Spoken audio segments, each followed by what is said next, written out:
नमस्कार दोस्तों, मैं छवि मोटिवेशन। दोस्तों, मैं मानता हूँ कि आपके अपनी जिंदगी में कुछ विपत्तियां देखी होगी, कुछ दुख झेला होगा, थोड़ा संघर्ष किया होगा, लेकिन पूरी विश्वास के साथ आपसे एक बात कह रहा हूँ कि आज की इस कहानी को सुनने के बाद आप ये एहसास करेंगे कि हम सब इस परिस्थितियों को थोड़ा बहुत झेला है, लेकिन उस लड़के के जीवन में इतनी बड़ी परिस्थिति थे कि झेल ही नहीं सका। लेकिन ये कहानी इतनी शानदार है कि अगर आपको यह कहानी समझ में आ गई तो आज के बाद दुनिया की कोई भी विपत्ति आपको हरा नहीं सकती। यह सच्ची कहानी शुरू होती है बिहार राज्य के मुंगेर जिले से। ये एक छोटा सा लड़के की कहानी है। नयन एक होशियार और जिज्ञासु लड़का था जो 8वीं कक्षा में पढ़ता था। पढ़ाई में वह ठीक ठाक था। हर बार 600 अंकों के एग्जाम में 350 अंक लाता था। गर्मी की मौसम था। एक दिन जब वो स्कूल से लौट रहा था, उसकी पैंट की पैकेट में एक सस्ता सा 2 रुपया वाला पेन रखा हुआ था। गर्मी के कारण पेन की स्याही बह गई और उसके पैंट के निचले हिस्से में लग गई। घर पहुंचकर नयन ने पैंट बदली और साबुन से स्याही साफ करने की कोशिश करने लगा। पेनिस पर से स्याही साफ करने में 15 से 20 मिनट बीत गए।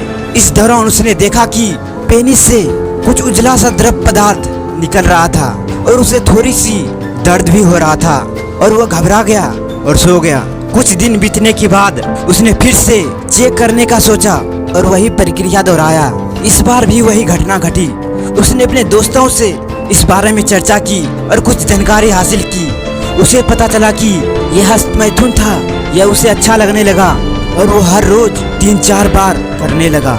9th क्लास में पहुंचने पर उसके पास इंटरनेट वाला मोबाइल आ गया और वह फोन देखने लगा। धीरे धीरे उसकी पढ़ाई पर इसका असर पड़ने लगा और 9th के एग्जाम में वो फेल हो गया। टीचर से अनुरोध करके पास हुआ। फिर उसकी 10वीं की बोर्ड एग्जाम आ गई। उसने मेहनत की, लेकिन वह मानसिक रूप से कमजोर हो चुका था।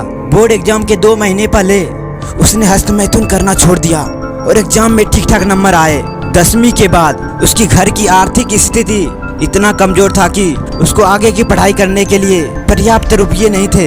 इसलिए काम करने के लिए राज्य से बाहर जाना पड़ा।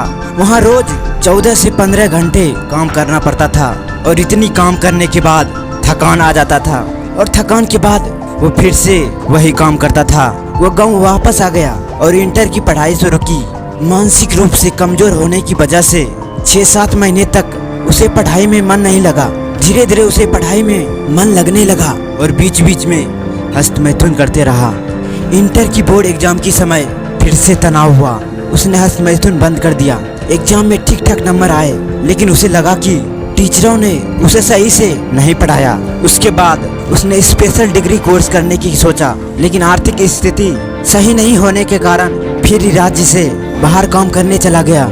वहाँ भी वो वही काम करता रहा। 6 महीने बाद वो गांव वापस आ गया और short term computer course join किया। मानसिक रूप से कमजोर होने के कारण वो पढ़ाई में मन नहीं लगा पाया और एग्जाम में फेल हो गया। वो अब मजदूरी करने लगा। इस कहानी से हमें ये सीख मिलती है कि सही मार्गदर्शन और सही माहौल न मिलने के कारण एक होशियार लड़का अपने जीवन में संघर्ष करता है। नयन को सही साथी और सही ज्ञान नहीं मिला, जिससे वो गलत मार्ग पर चला गया और अंततः उसने आत्महत्या कर ली। आप सभी से एक प्रश्न है, कमेंट में जरूर बताना ताकि आपकी मस्तिष्क को समझ सकूं। नयन ने आत्महत्या कर ली, इसमें कौन कौन दोषी है? इसमें 5 ऑप्शन है। सही आंसर कमेंट में टाइप कीजिए। ऑप्शन ए, वो खुद यानी स्वयं। Option b, family. Option c, विद्यालय और शिक्षक। ऑप्शन डी, सहपाठी यानी दोस्त। ऑप्शन ई, उपयुक्त सभी। यदि आपका उत्तर ई है तो इससे यह साबित होता है कि किसी व्यक्ति की सफलता में सिर्फ उसकी मेहनत नहीं होती, बल्कि समाज, दोस्त, विद्यालय, शिक्षक और परिवार सभी का योगदान होता है। नयन ने आत्महत्या की क्योंकि उसे सही माहौल नहीं मिला। अगर उसे सही माहौल मिला होता तो वो भी सफल इंसान बन सकता था। इस कहानी में यह संदेश मिलता है कि हमें आसपास के लोगों को सही मार्गदर्शन और सहयोग प्रदान करनी चाहिए ताकि वो अपने जीवन में सही दिशा में आगे बढ़ सके और किसी भी मुसीबत में न फंसे।